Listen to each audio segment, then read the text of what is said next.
Imagine meeting the person of your dreams. They're handsome, brave, and serving their country overseas.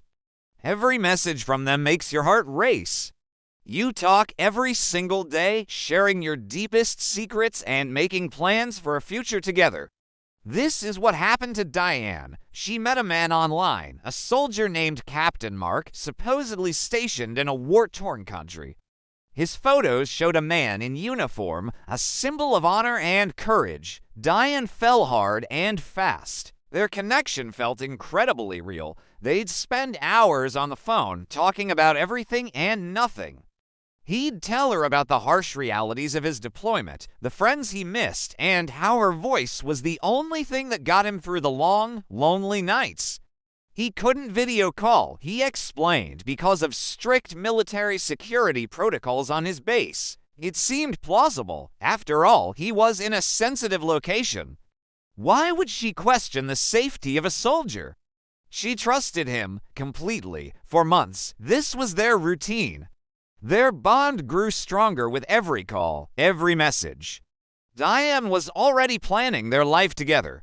He promised that as soon as his tour was over, he would come straight to her. They'd finally be able to hold each other to start the life they'd both been dreaming of. The distance was just a temporary obstacle. He was her hero, her real-life soldier, and she was ready to wait for him, no matter how long it took. Then, one day, the call she had been waiting for arrived. Mark said he had an opportunity to take leave. He could finally come home and see her. There was just one problem. He told her he needed to pay for his own leave processing papers and travel arrangements. The military, he claimed, didn't cover these personal travel costs from a combat zone. He needed $3,500, and he needed it fast, otherwise he'd lose his chance to leave. He sounded desperate, and Diane's heart ached for him. She didn't hesitate. This was her chance to finally meet the love of her life. What was a few $1,000s compared to a lifetime of happiness? She pictured him stepping off the plane, running into her arms. It was a movie scene playing out in her mind. So, she gathered the money and sent it, her hands trembling with a mix of anxiety and excitement. She messaged him the confirmation, eagerly awaiting his reply. And then, silence. Days went by with no word from Mark. The daily calls stopped. Her frantic messages went unanswered.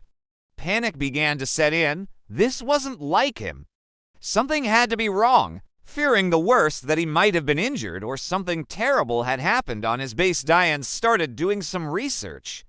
She contacted a support group for military families, hoping they could help her find information. What they told her turned her world upside down. They gently explained that U.S. service members do not, under any circumstances, have to pay for their own leave.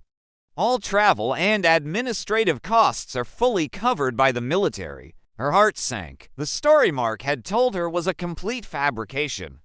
The support group urged her to contact the U.S. Army Criminal Investigation Command to report the incident. With a heavy heart, she made the call. She gave them Mark's name, his rank, and all the details he had shared with her. She waited anxiously as they searched their records. The voice on the other end of the line came back with a chilling confirmation. There was no Captain Mark serving under that name. The photos he used were likely stolen from a real soldier's social media profile. The man she had fallen in love with, the man she had sent her savings to, never existed. Diane was the victim of a romance scam, a cruel and calculated form of fraud that preys on people's emotions. These criminals, often operating from overseas call centers, create elaborate fake personas, using the honor and respectability of the military to build trust. They are masters of manipulation, spending months grooming their victims, learning their vulnerabilities, and building a powerful emotional dependency. This crime is devastating, not just financially, but emotionally. Victims are left with a shattered heart, feelings of shame, and a profound sense of betrayal. They often blame themselves, asking how they could have been so foolish. But the truth is, these scammers are incredibly convincing. They use sophisticated psychological tactics to make their stories believable and their victims feel special and loved. One of the biggest red flags is the no video call excuse. While it's true that some deployed locations might have connectivity issues, a complete refusal to ever show their face on camera is highly suspicious.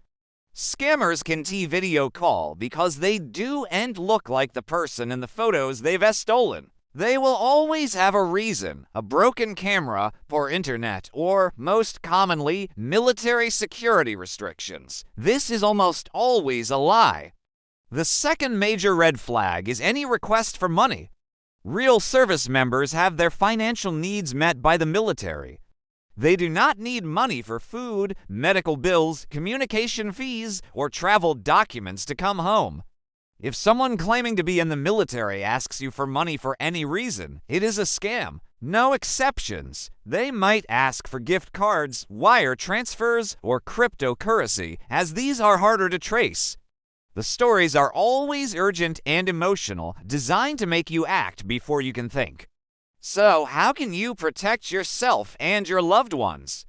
First, be skeptical of online profiles that seem to perfect. Do a reverse image search of their profile pictures. You can use search engines to see if the photo has appeared elsewhere online, often revealing the real person whose images were stolen. If the person claims to be a soldier, ask for specific, verifiable details about their unit and base.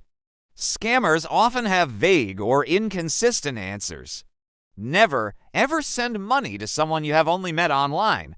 No matter how compelling their story is, no matter how much you think you love them, real heroes, the actual brave men and women serving in our armed forces, would never ask a stranger online for money.